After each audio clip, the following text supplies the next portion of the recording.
พลอยนี่น้องพลอยไม่ยังยายช่างนะคือ อันนั้นทำอะไรน่ะตัวเล็กอ่ะฮะตัวเล็กเด้ตัวเล็กไม่อยู่เอาไปอุดรตัวเล็กนะไปจะคืนแล้วโอ้ไป2 อาทิตย์แล้วมีคนนั่งกินด้วยใช่ไหมพลอยมีคนนั่งร้านด้วยใช่ไหมได้เวลาเขามาสั่งเขาก็รอถ้าเผื่อมาบางทีมากันเห็นไหมน้องพลอยก็มีบริษัทเป็นของตัวเองแล้วนะ FC ช่วยอุดหนุนด้วยค่ะน้องพลอยช่วงนี้ช่วงปิดเทอมหาเงินปิดเทอมค่ะช่วยอุดหนุนเด้อคนดีสีกกอกเห็นไหมจัดร้านนี่แม่โต๊ะนี่ก็เหมือนจะเอามาปั่นเนาะ โต๊ะนี่ก็เหมือนซื้อมาเห็ดน้ำปั่นว่าเข้าท่าวะสุดยอดใช้ของที่เรามีให้เป็นประโยชน์ใช่อยากให้นั่งเฉยๆถ้าเราไปทำอะไรนะตู้ใหม่มันบ่ได้ไอพี่เตี้ยไอลุงทาบอกว่าเสียงอะไรวะโอ้เสียงเครื่องปั่นน้องพลอยป๊าดคือเสียงแหงแต่ห้อยมันปั่นแหงเจ้าเคยได้ยินอยู่บ่เสียงกว่าฮัด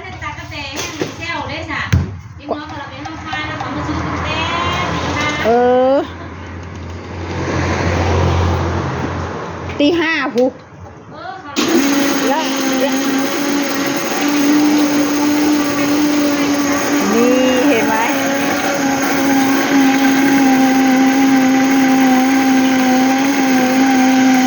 บวกค่ะได้ยินก็ฮอนเพื่อนคุณนะ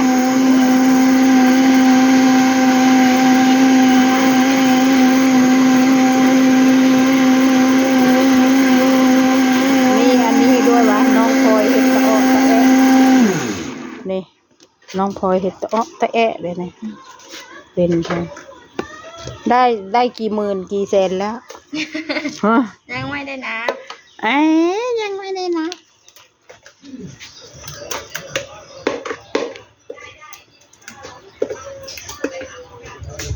บ่เฮ็ดเวียไปสร้างสองตายายไม่เฮ็ดเผยอย่างนี้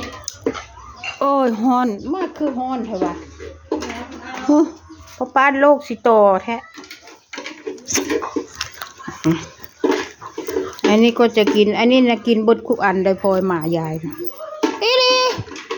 ผลไม้ก็กินน่ะบักหน่อยบักหลงหน่อยลงมาจากใส่มะฮู้เขาเอามาทิ้งให้เด็ดแต่แท้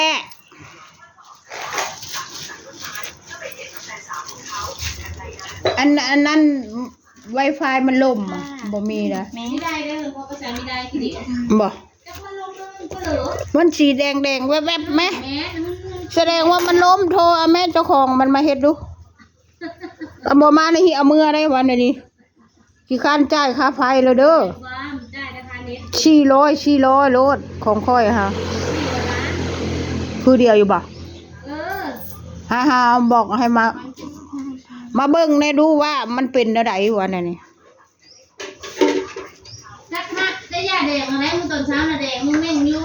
เอาเจ้าเชียบอยู่ประเด็นนี่เชียบตลอดแล้วก็ไม่ได้โทษเลยแย่ค่อยจะโทษให้แล้วแล้วเขาบอกว่าถ้ามันอันเน็ตไม่อันนั้นคุณยายต้องไปถอดแล้วก็เสียบใหม่เขาบอกตอนนี้มันเช้าแดงแล้วบ่เช้าแล้วบ่อยล่ะโอ้แสดงก็มาแล้วจ้ะเดี๋ยวเมื่อจัดการเบิ่งดูแม่นดูบ่เช้าแดงแล้วพะนะคือเช้าเร็วแท้โอ้เช้าไหนเป็นน่ะตั้งแต่คืนนี่พู้นแล้ว2 คืนแล้ว2 มื้อแล้วจะกินข้าวกับเผอตำหุ้งบ่นั่งไม่ได้กินฮะกินตำข้าวปุ้นแล้วคือยังมีเยอะข้าวเยอะโอ้ยเอากระตำข้าวปุ้นมาแล้วนี่ค่ะที่มือน้องพลอยยุ่ง เผือก ร้อ ค่ะ นยุงก็เยอะ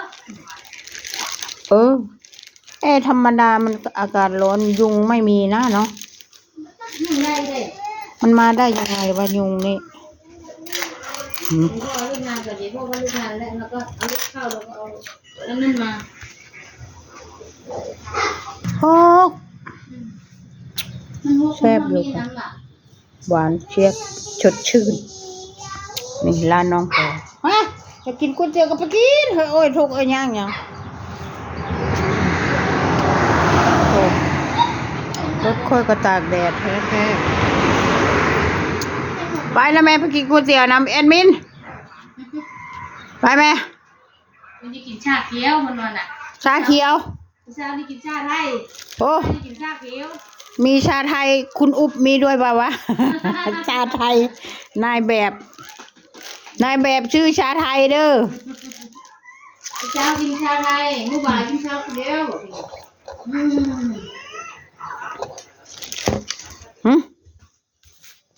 เขายากลาบเหนียวจะก็ ถ้าลุงผ่านเล่นล่ะ อุ้ยมันฮอตขี้ข้าน เมื่อคืนนี่ก็ลาบปลาให้กินเนี่ยชื่อๆอยู่บันเฮาลาบแล้วพัดก้องแกงกินก้อนเฮาได้ปุ้ยคานถึงคานโถงกว่าละคานแล้วพี่เตี้ยเอ้ยว่ะทำมาหากินเพลือดิ เจี๊ยเด็กเจี๊ยเตี้ย มันไม่มีอะไรบ้านยายรองไม่มีเหมือนกัน อะไรนะ ไม่มีสัญญาณเน็ต เอาคือเจ้าคือว่ามันสีเขียวแล้วจ้ะ เกี่ยวก็ตามมันนี่เป๊ะเพราะใช้เน็ตเจ้าของ Wi-Fi เลยเจ้าก็โทรเอาเบิ่งดูเสียเขามาเบิ่งดูมาเฮ็ดแนม Wi-Fi บ่เป็นทั่วบ้านกกอกว่าจังซี่ ก็เป็นไว้เถอะ